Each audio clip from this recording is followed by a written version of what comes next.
नमस्कार, आप देख रहे हैं आपका अपना चैनल भिवानी हलचल खबरों के संग में मैं हूं मनोज कुमार। आइए डालते हैं नजर आज के समाचारों पर। शनिवार और रविवार को आयोजित होने वाली सीईटी की परीक्षा के लिए भिवानी से 8 जिलों में परीक्षार्थी अपने परीक्षा केंद्रों पर पहुंचेंगे। हरियाणा रोडवेज ने भिवानी बस स्टैंड पर सीईटी ग्रुप डी के परीक्षार्थियों के लिए हेल्प डेस्क भी लगाया है। वहीं अनेक छात्र शनिवार को विभिन्न परीक्षा केंद्रों पर जाने से पहले बस स्टैंड पर जानकारी लेने के लिए पहुंचे। हरियाणा कर्मचारी चयन आयोग द्वारा 21 व 22 अक्टूबर को सीईटी ग्रुप डी की परीक्षा हरियाणा प्रदेश के 18 जिलों में 1072 परीक्षा केंद्रों पर आयोजित होगी। इस परीक्षा के लिए 11,84,000 विद्यार्थियों ने अपना पंजीकरण करवाया है। इस परीक्षा में छात्र छात्राओं को आने जाने में किसी भी प्रकार की दुविधा न हो, इसके लिए राज्य सरकार के निर्देश पर परिवहन विभाग ने अतिरिक्त बसों की व्यवस्था के साथ ही सभी परीक्षार्थियों को निःशुल्क आने जाने की व्यवस्था की है। भिवानी रोडवेज के यातायात प्रबंधक नेत्रपाल खत्री ने बताया कि 21 व 22 अक्टूबर को प्रातःकालीन व सायंकालीन पारी में कुल 4 पेपर आयोजित करवाए जाएंगे। इसके लिए भिवानी जिला में 8 जिलों के लिए बसें जाएंगी। इसके लिए 256 बसों की व्यवस्था की गई है। किसी भी विद्यार्थी को आवागमन में परेशानी ना हो, इसके लिए भिवानी बस अड्डा पर हेल्प डेस्क लगाई गई है तथा सीईटी ग्रुप डी के परीक्षार्थियों को यातायात संबंधी जानकारी दी जा रही है। उन्होंने बताया कि सुबह की पारी में परीक्षा के लिए रात को 3 बजे से बसें विभिन्न जिलों के लिए प्रस्थान करेंगी तथा उनका उद्देश्य भी प्रथम पारी में सुबह 7 बजे तक सभी बसें अपने गंतव्य स्थान तक पहुंच जाएं ताकि परीक्षार्थियों को परीक्षा में कोई दिक्कत ना हो। उन्होंने बताया कि परीक्षार्थियों को ट्रेवलिंग के दौरान अपना सीईटी ग्रुप डी का एडमिट कार्ड परिचालक को दिखाना होगा। महिला उम्मीदवारों के लिए राज्य सरकार के आदेश पर उनके एक परिजन को भी साथ ले जाने के लिए निःशुल्क यात्रा करने की व्यवस्था की गई है। 21 और 22 तारीख को 4 पालियों में यानी कि 4 शिफ्टों के अंदर 21 तारीख को 2 शिफ्टों में और 22 तारीख को 2 शिफ्टों में जो परीक्षा है सीईटी की जो ऑर्गेनाइज की जा रही है, उसके लिए हमारी सरकार द्वारा जो बसों में फ्री ट्रैवलिंग की जो सुविधा दी गई है, उसके मद्देनज़र जो है हम बसों में फ्री सुविधा दे रहे हैं उनको आने के लिए भी और जाने के लिए भी।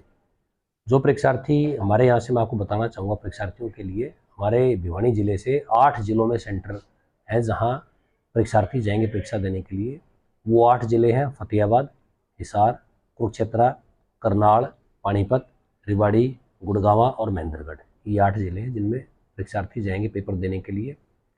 सुबह की शिफ्ट के लिए यानी कि 21 तारीख को सुबह परीक्षार्थियों को हमने इन जिलों के जो हेडक्वार्टर हमारे जो बस अड्डे हैं, मेन मुख्य बस अड्डे हैं, उन पर हमने इनको पहुँचाना है सकुशल। और उसके लिए जो है हमारे यहाँ से सुबह 2 बजे बसेज रवाना चालू होने स्टार्ट हो जाएंगी। परीक्षार्थियों की भीड़ के अनुसार देखते हुए सभी प्रकार की प्रशासन के द्वारा जो चाक चौबंद व्यवस्था है वो की जा चुकी है। और इसके साथ साथ जो हमारे डीटीओ महोदय हैं मैडम दर्शना जी, उनके द्वारा भी हमें बसें प्रोवाइड करवाई जा रही हैं जो शाम को तकरीबन जो है 5 बजे के आसपास आनी स्टार्ट हो जाएंगी। ऐसे हमने उनसे रिक्वेस्ट की थी कि जितना अर्ली दिया जा सके, लेकिन चूँकि आज वर्किंग डे है स्कूलों का, इसीलिए हो सकता है थोड़ी सी लेट आए बसेज जो है, 1-1.5 घंटा ऊपर हो सकता है। वो बसेज जो हमारे पास आएंगी और अटमोस्ट हमारी प्राथमिकता ये रहेगी कि सभी बच्चों को निःशुल्क उनके परीक्षा केंद्रों पर समय से पहले ही पहुंचा दिया जाए। इसलिए मेरे परीक्षार्थियों से अपील है कि बिल्कुल समय से पहले वो यहाँ आए बस अड्डे पे और अपने गंतव्य स्थान पर जाने वाली बसों में बैठ के अपने गंतव्य स्थानों पर पहुँचे। और उनके लिए बिल्कुल फ्री ट्रेवलिंग है पेपर देने जाने के लिए और पेपर के बाद वापस भिवानी बस अड्डे तक आने के लिए। बारे में बताना चाहूँगा सभी परीक्षार्थियों से भी मैं अपील करता हूँ आपके चैनल के माध्यम से कि जो भी परीक्षार्थी जिस बस में बैठकर जाए, उस बस के ड्राइवर का, कंडक्टर का मोबाइल नंबर वो नोट कर लें। सभी को हमने हिदायतें, जो मेरे पास जितने भी हमारे सरकारी ड्राइवर कंडक्टर हैं जो हमारी बसेज हैं, उनमें सबको हमने हिदायतें जारी की जा चुकी हैं कि भाई जो परीक्षार्थियों को लेके जाएंगे उन्हीं बसों में परीक्षार्थी वापस आएंगे। वो कम से कम 1 घंटे तक या पौने घंटे तक वहाँ इंतजार करेंगे उनका, और परीक्षार्थी आने के बाद उन बच्चों को वापस लेके आएंगे। भिवानी के विधायक घनश्याम सराफ ने नारियल फोड़कर रविदास मंदिर रोड के निर्माण कार्य का शुभारंभ करवाया। उक्त रोड के निर्माण पर करीबन 68 लाख रुपए की राशि खर्च की जाएगी। गौरतलब है कि रोड बनने के बाद यहां से गुजरने वाले वाहन चालकों को किसी भी प्रकार की कोई परेशानी नहीं होगी। इस मौके पर चेयरमैन प्रतिनिधि भवानी प्रताप सिंह भी मौजूद रहे। निर्माण कार्य का शुभारंभ करवाने के बाद विधायक घनश्याम सराफ ने कहा कि सरकार के पास विकास कार्यों के लिए धन की कमी नहीं है। भिवानी के विकास के लिए सीएम मनोहर लाल दिल खोलकर बजट जारी कर रहे हैं। जो भी उनके पास सार्वजनिक कार्य लेकर जाते हैं उसको तत्काल पास करवाकर बजट जारी करवा रहे हैं। भिवानी का चहुमुखी विकास करवाया जा रहा है। विकास कार्यों की गंगा बहाने लगी है और शहर की अंदरूनी सड़कों के साथ साथ बाहरी इलाकों की सड़कों को भी दुरुस्त व दोबारा बनवाया जाने का कार्य शुरू करवाया जा रहा है ताकि शहर की सभी सड़कों को बेहतरीन बनाया जा सके।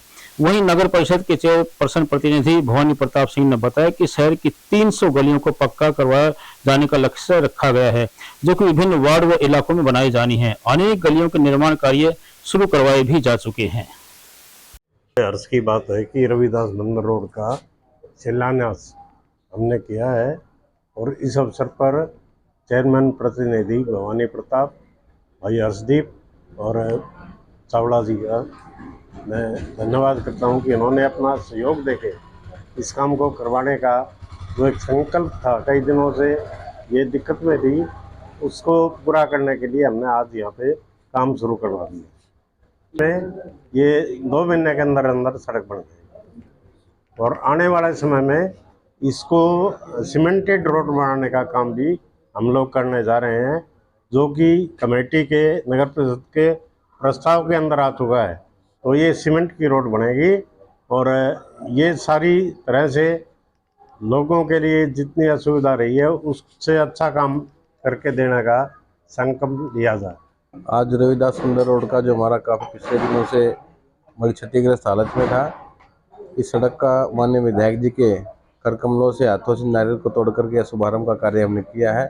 और पीछे मानता हूँ कि 5-6 महीने से बड़ी बहुत समस्या थी, यहाँ की स्टॉर्म वाटर लाइन का कार्य हमने करवाया तो उस अनुसार रोड टूट गया था।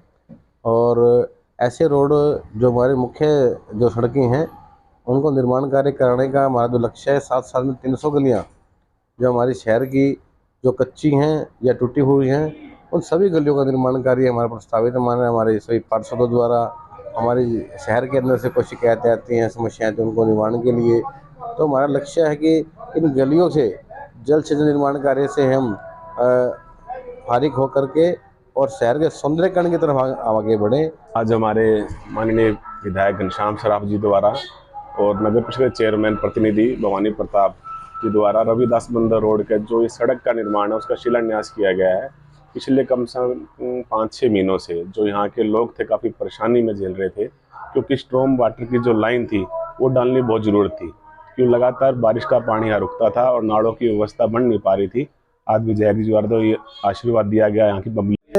भिवानी शहर का एक प्राचीन इलाका है, डोभी तालाब, सैनी धर्मशाला, रविदास मंदिर रोड। यहाँ काफ़ी दिनों से एक बहुत बड़ी समस्या थी, जो कि रोड उबड़ खाबड़ हो गया था, उखाड़ दिया गया था। आज नवरात्रों के शुभ अवसर पर भाई कृष्ण जी के अथक प्रयास से और मोहल्ला वासियों के भी मेहनत और प्रयास से आज इस रोड का शुभारंभ किया है।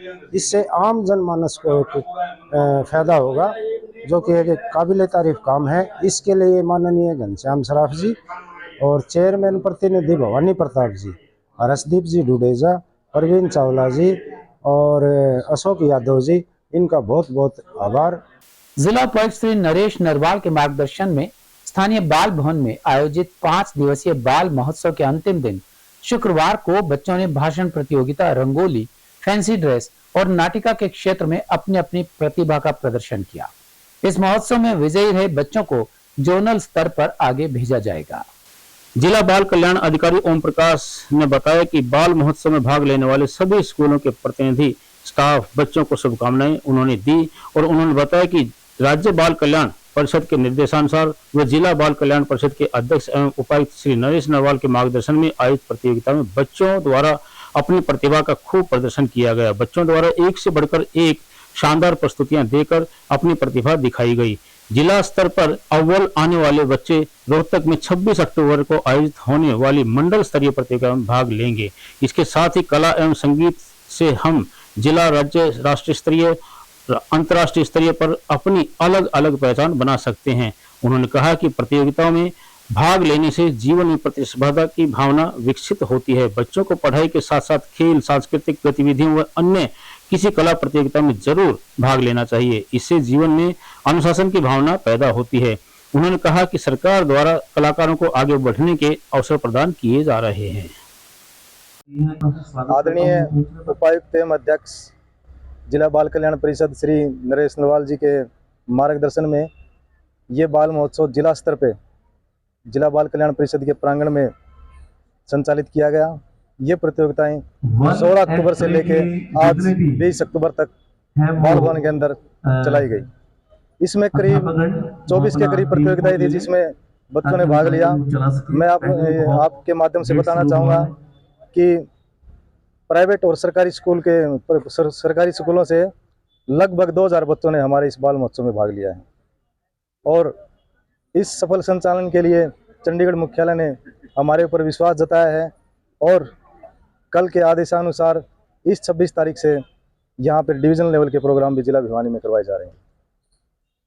इस तरह की प्रतियोगिताओं में भाग लेने से बच्चों का बौद्धिक, आत्मिक और शारीरिक सब प्रकार का विकास होता है। बच्चों में एक कंपटीशन की भावना है, वो भी एक प्रबल होके उभर के आती है और जो जिले की क्रीम है वो निकल के आती है, जिससे बच्चे अपने जिले का, अपने अभिभावकों का, अपने स्कूल का पूरे स्टेट लेवल पे नाम रोशन कर पाते हैं। बच्चों इस प्रतियोगिता के बाद एक जिला स्तरीय प्रोग्राम होगा जिसमें आदरणीय उपायुक्त श्री नरेश नरवाल जी वैश्य मॉडल सीनियर सेकेंडरी स्कूल से आज मैंने थिएटर प्ले में पार्टिसिपेट किया और मेरे साथ मेरे साथी भी थे और हम बहुत मज़ा उठाया और सभी ने बहुत आनंद लिया, ऑडियंस ने, और हम अभी खुश हैं बहुत ज़्यादा क्योंकि हमारा अच्छा। मेरा नाम वंश कुमार है। आज हम यहाँ बाल भवन में पधारे और हमने बहुत अपना एक्ट किया और हमें बहुत अच्छा लगा। मेरा नाम इक्षिता है, मैं भिवानी में रहती हूँ। मेरे स्कूल का नाम होली चाइल्ड हाई स्कूल। मैं fancy dress Kali Mata. CRID विभाग चंडीगढ़ के deputy system executive officer Surjeet Kumar Dubey ने स्थानीय लघु सचिवालय में स्थित वीसी कॉन्फ्रेंस हॉल में अध्यापकों व स्कूली बच्चों को विभागीय पोर्टल का प्रशिक्षण दिया। उन्होंने कहा कि इस पोर्टल के बारे में आम जन को जागरूक करें ताकि लोग घर बैठे ही सरकारी सेवाओं और परियोजनाओं का लाभ उठा सकें। इस अवसर पर श्री सरजीत कुमार दुबे ने बताया कि उपायुक्त नरेश नरवाल के मार्गदर्शन में 5 दिवसीय पोर्टल प्रशिक्षण कार्यशाला में पोर्टल पर कार्य करने वाले कर्मचारियों को सरकार की योजनाओं व सेवाओं की विस्तार से जानकारी दी जा रही है। उन्होंने बताया कि आज प्रशिक्षण के अंतिम दिन अध्यापकों व स्कूली बच्चों को सरकार द्वारा पोर्टल के माध्यम से दी जाने वाली अनेक सेवाएं और योजनाएं की विस्तार से जानकारी दी ताकि आम जन को भी इस बारे में जागरूक किया जा सके। उन्होंने बताया कि ये एक जागरूकता कार्यक्रम है ताकि नागरिक सरकारी पोर्टल पर ऑनलाइन घर बैठे ही लाभ ले सके। उन्होंने बताया कि नागरिक योजनाओं का लाभ लेने के लिए सरल पोर्टल के माध्यम से ऑनलाइन योजनाओं व सेवाओं का लाभ ले सकते हैं। ये training CRID department government of Haryana जो कि portal awareness and adoption programme के लिए डिस्ट्रिक्ट लेवल पे अवेयरनेस प्रोग्राम चल रहा है, जो कि क्रीड डिपार्टमेंट ने ये अवेयरनेस प्रोग्राम स्टार्ट किया है। मैं इस डिस्ट्रिक्ट में एज ए नोडल ऑफिसर हूँ और ये प्रोग्राम जो है 5 दिन का प्रोग्राम है। ये 16 अक्टूबर से शुरू हुई है और ये 20 अक्टूबर तक 5 दिन का प्रोग्राम चला है। इसमें प्रतिदिन अलग अलग सेक्शन से लोगों को बुलाया गया है डीसी ऑफिस में, एडीसी ऑफिस में, और सारे लोगों को सुबह 10 बजे से लेकर 5 बजे तक ये प्रोग्राम मैं देता हूँ। और इसमें हम जब भी ट्रेनिंग ले रहे हैं उसमें लोगों को यही कह रहे हैं कि जागरूकता अभियान है। आप ये जानिए कि गवर्नमेंट ऑफ हरियाणा इतनी सारी पोर्टल सिटीजन ऑफ हरियाणा के लिए बनाई है और ये सारे पोर्टल्स जो हैं आप इसकी जानकारी लें और आप अपने गाँव में, दूर दराज के इलाके में जो इसके बारे में अवेयर नहीं है, ये अधिक से अधिक दूरी तक फैलाया जाए इस सूचना को, ताकि लोग इस पे जो भी सर्विसेज हैं, प्रोग्राम्स हैं, स्कीम्स हैं, इसको अधिक से अधिक संख्या में लाभ उठा सकें। इसलिए कि गवर्नमेंट अल्टीमेटली ये चीज़ें जनता के लिए ही बनाई है और जनता इसके बारे में तभी जागरूक होंगे जब इस अभियान को काफ़ी दूर तक ब्रॉडकास्ट करेंगे और इसको बताएंगे। पहला दिन जो था इसमें हमने इसमें पटवारी और ग्राम सचिव लेवल के लोगों को बुलाया था। दूसरा दिन जो ट्रेनिंग हुआ था उसमें जो भी इलेक्टेड रिप्रेजेंटेटिव्स थे उसको हम लोगों ने बुलाया। तीसरा दिन जो था उसमें local urban bodies elected representative और उसके जो ऑफिशियल्स थे अर्बन लोकल बॉडी के, उनको हमने बुलाया।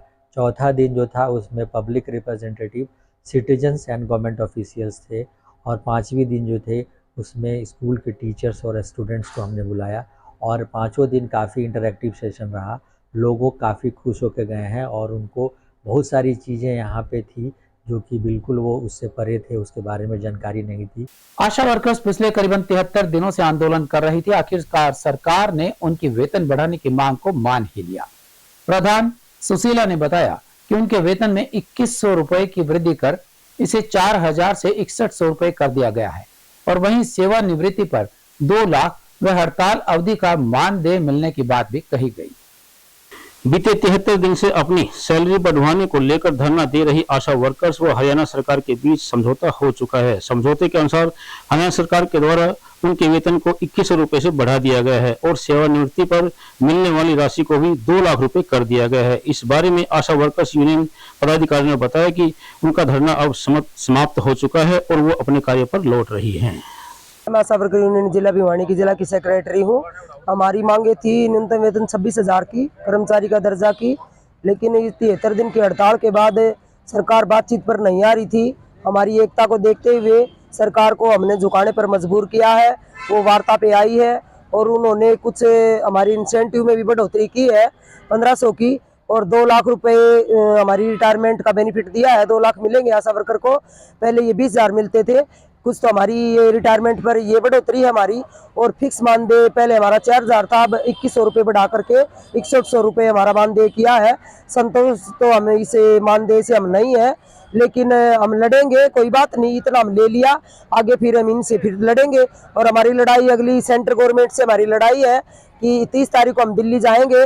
मोदी सरकार से हमारी ये लड़ाई है कि जो हमारा बचा हुआ है इंसेंटिव, जो अप्रेजल वहाँ से बन के आता है सेंटर से, उसमें भी हमारी बढ़ोतरी होगी और जो हमारा रुका हुआ पैसा है वो भी सरकार देने का काम करेगी। ये हमारी लड़ाई अभी खत्म नहीं हुई है, ये इन्होंने दे दिया है, ठीक है।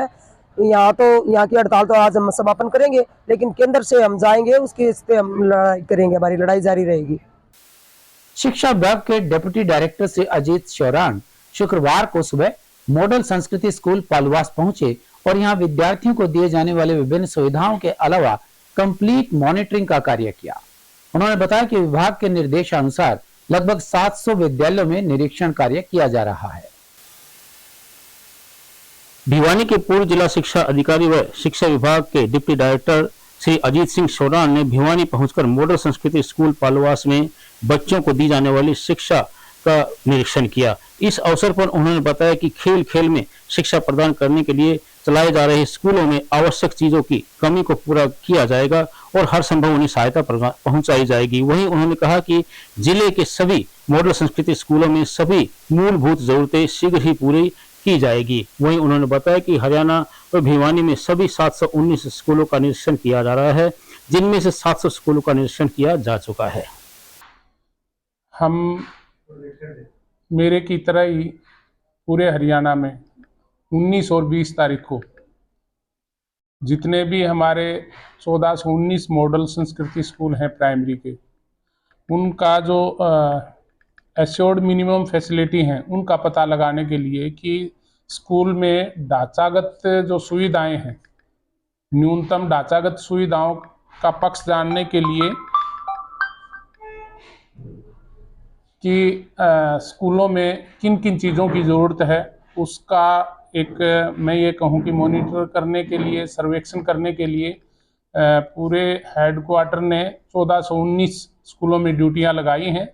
करीब 700 के करीब कल हमने चेक किए थे स्कूल और 719 आज हम कर रहे हैं।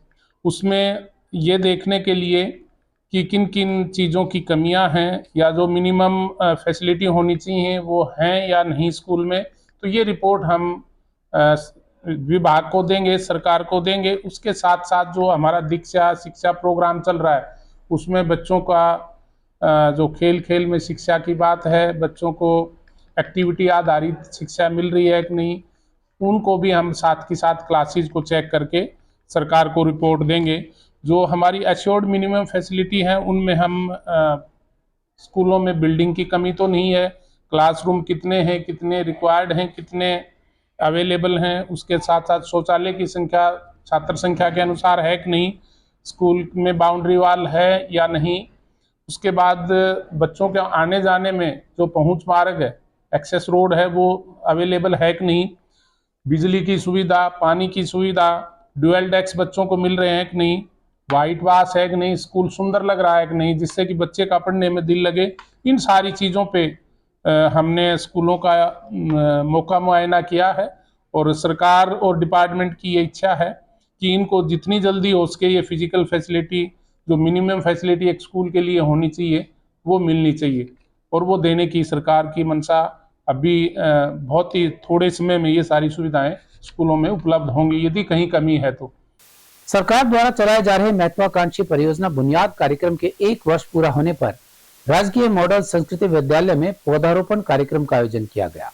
गौरतलब है कि शिक्षा निदेशालय द्वारा गरीब बच्चों को उच्च तकनीकी शिक्षा व कोचिंग देने के लिए प्रदेश भर में बुनियाद कार्यक्रम चलाया जाता है।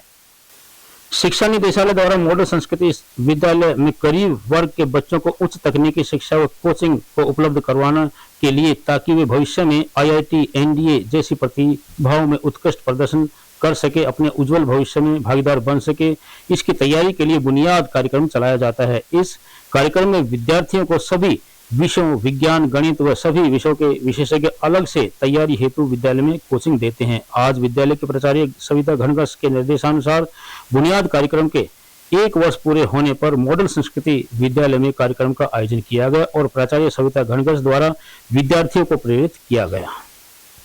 मेरा नाम Savita Ghanghas, principal government model Sanskriti school Bhiwani. आज हमारे विद्यालय में मिशन बुनियाद का 1 साल पूरा होने के लिए उपलक्ष्य में स्कूल में पौधारोपण किया गया। इसके लिए मैं बुनियाद की सब पूरी टीम को उनका 1 साल बहुत अच्छे से कंप्लीट होने के लिए बहुत बहुत बधाई देती हूँ और बच्चों के जो सक्सेस के लिए आगे उनके लिए उज्जवल भविष्य की। सर, मेरा नाम डिम्पी है, मैं दिनोद से आती हूँ और मुझे यहाँ 1 साल हो गया मिशन बुनियाद में पढ़ते हुए और मुझे 1 साल में बहुत कुछ सीखने को मिला है। जो नॉर्मल बच्चे जो स्कूल में होते हैं उनसे भी थोड़ा ज़्यादा अच्छा पढ़ाया जाता है और ना केवल सिर्फ एजुकेशन, एकेडमिक चीज़ें, नॉन एकेडमिक चीज़ें भी बहुत सारी बताई जाती हैं। सिर्फ पढ़ना नहीं, संस्कार भी, बोलना भी, बहुत सारी चीज़ें सीखने को मिलती हैं और हमें बहुत अच्छा लगता है कि हम इतने बच्चों के साथ में पढ़ते हैं और मैं चाहती हूँ कि बहुत सारे बच्चे बुनियाद में एडमिशन ले। मेरा अरविंद कुमार, मैं area community incharge Bhiwani and Charkhi Dadri. आज का प्रोग्राम हमारा 1 साल कंप्लीट हो गया है बुनियाद का और इसी उपलक्ष्य में वृक्षारोपण का प्रोग्राम किया गया है ताकि बच्चों को आगे हम और मोटिवेट करें डिजिटल शिक्षा के लिए, ताकि बच्चे इसके तहत IIT और JEE और NEET के कोर्सेज में अच्छा परफॉर्मेंस दे सकें और अपने भविष्य और देश के। सड़क हादसा एक बार फिर जानलेवा साबित हुआ। हादसे में हरियाणा के सिवानी के निकट बड़वा में HDFC बैंक के AO विकास की मौत हो गई। विकास हनुमानगढ़ राजस्थान का निवासी था और बाइक का संतुलन बिगड़ने से खड़ी ट्रॉली में टकराने से उसकी मौत हुई। शव को पोस्टमार्टम के लिए भिवानी के सामान्य अस्पताल भेज दिया गया है। देर रात सड़क हादसे में HDFC बैंक में कार्यरत AO की जान चली गई। बताया जाता है कि सिवानी के ऑटो मार्केट के समीप यह हादसा हुआ, जिसमें राजस्थान के जिला हनुमानगढ़ निवासी विकास की मौत हो गई, जो कि हरियाणा में HDFC बैंक में कार्यरत था।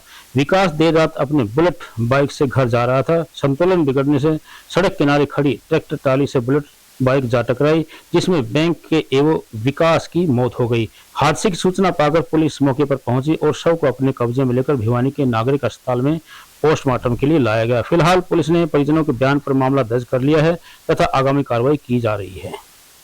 19/10/23 को रात के समय 10 साढ़े 10 बजे सूचना मिली थी कि एक एक्सीडेंट हो गया। एक्सीडेंट सिवानी में ऑटो मार्केट के पास हुआ है। इनके परिजनों का बयान लिया है। अनिल सन ऑफ भीमसेन है, राजस्थान के रहने वाले हैं। उनका बयान पर कार्रवाई की जा रही है। कौन थे मृतक? मृतक हरियाणा में अपने HDFC बैंक बड़ुआ में AO लगे हुए हैं, AO के पद पर। इनका नाम है विकास सन ऑफ भीमसेन, गांव कुलाचंद, टिब्बी, जिला हनुमानगढ़। स्थानीय कृष्णा कॉलोनी में बन रहे ओवरब्रिज के कार्य में बाधा बने हुए एक अवैध निर्माण को विभाग के अधिकारियों ने भारी पुलिस बल की उपस्थिति में JCB की सहायता से गिरवा दिया। गौरतलब है कि लगभग 6 महीने से इस स्टे के कारण पुल का निर्माण अटका हुआ था। स्टे हटते ही कार्यक्रम शुरू हुआ और यहाँ कार्यवाही भी शुरू हो गई। गौरतलब है कि दिनोद रोड जीतवाला रेलवे C52 फाटक पर निर्माणाधीन रेलवे ब्रिज 3 साल से पूरा नहीं हो रहा है, क्योंकि पहले जन स्वास्थ्य अभियांत्रिकी विभाग की सीवरेज और पानी की लाइनें शिफ्ट करने के लिए पर्याप्त जगह न मिलने के कारण 6 महीने का समय लग गया था। इसके अलावा अवैध निर्माण के कारण कार्य नहीं बढ़ा। अवैध निर्माण के कारण मकानों को हटाया, लेकिन 2 मकान नहीं हटाए जा सके। संबंधित लोग कोर्ट में चले गए और कोर्ट में स्टे दे दिया गया, लेकिन अब स्टे हटवाने के बाद पुल निर्माण के कार्य में तेजी आ रही है और सभी बाधाएं भी दूर हो चुकी है।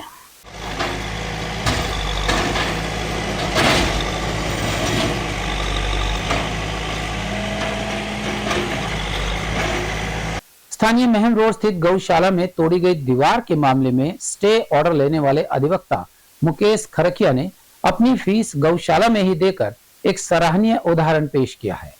इस बारे में उन्होंने भिवानी हलचल की टीम को विस्तृत जानकारी दी। आपको बता दें कि कुछ समय पहले जिला प्रशासन की ओर से ग्राम पंचायत के रास्ते में अवैध कब्जा हटवाने के लिए महम रोड पर गौशाला की दीवार को तोड़ा गया था, जिसे लेकर न्यायालय में याचिका दायर की गई थी और याचिका का फैसला सुनाते हुए न्यायालय ने इस पर स्टे लगा दिया था। वहीं गौशाला ट्रस्टी और ट्रस्ट की ओर से मामले की पैरवी कर रहे वकील मुकेश खरकिया ने अपनी वकालत फीस 55,000 रुपए के चेक को भी गौशाला में दान कर दिया है। बीडीपीओ साहब और पालवास गांव के सरपंच व अन्य कुछ आदमी तथा पुलिस बल के साथ लगभग 12 बजे गौशाला में आए और बिना पूछे अंदर घुस गए और बाहर की दीवार व कंस्ट्रक्शन अंदर के शेड वेड तोड़ते चले गए। मेरे पास गौशाला का चौकीदार आया, उस टाइम मैं गौशाला में ही था और मेरे को कहा जी ये हो रहा है, बड़ी पुलिस आई हुई है, हम क्या कर सकते बताओ आप। मैं खुद मौके पे गया, मैंने डीपीओ साहब से प्रार्थना की कि भी आप किस वजह से तोड़ रहे हो। बोला जी ऊपर से हमारे पास आदेश है, हम आज कोई आदेश दिखलाएं आप हमें। उन्होंने कोई आदेश हमें दिखलाया नहीं। आम नागरिक सुरक्षित है, ये तो ब्यूरोक्रेट्स, अफसरों, पॉलिटिशियन और भूमाफिया ने मिलके एक बहुत बड़ा खेल रचा था गौशाला के खिलाफ, उसमें वो उनको कामयाब नहीं हुए। और मैं फिर पुनः मुकेश जी खरकिया एडवोकेट जो हमारे हैं, उन्होंने पूरे 1 हफ्ते परिश्रम करके इसको अमली जामा पहनाया और न्यायालय तक लेके गए। जज साहब को सारी बातें फैक्ट बताई गई, उन्होंने न्याय प्रक्रिया के तहत अच्छे से अच्छा फैसला जो उन्होंने इंटरिम दिया है, उसके लिए मैं सभी का और सभी भाइयों का, हमारे कर्मचारियों का और वकील महोदय जो इनके खरकिया जी के साथ सबका तहे दिल से और गौशाला ट्रस्ट की तरफ से धन्यवाद करता हूँ। दूसरी बात जो अभी यहाँ आने पर मेरे को पता लगी, इन्होंने जो है सिर्फ गौशाला जो फीस हम दे रहे थे, बोले जी मैं गौशाला से फीस नहीं लूँ, फिर भी मैं बोला बाबू जी कुछ तो मान सम्मान रखो। तो इन्होंने 1 रुपया टोकन मनी के तौर पे लिया, सारा गौशाला के लिए इन्होंने छोड़ दिया।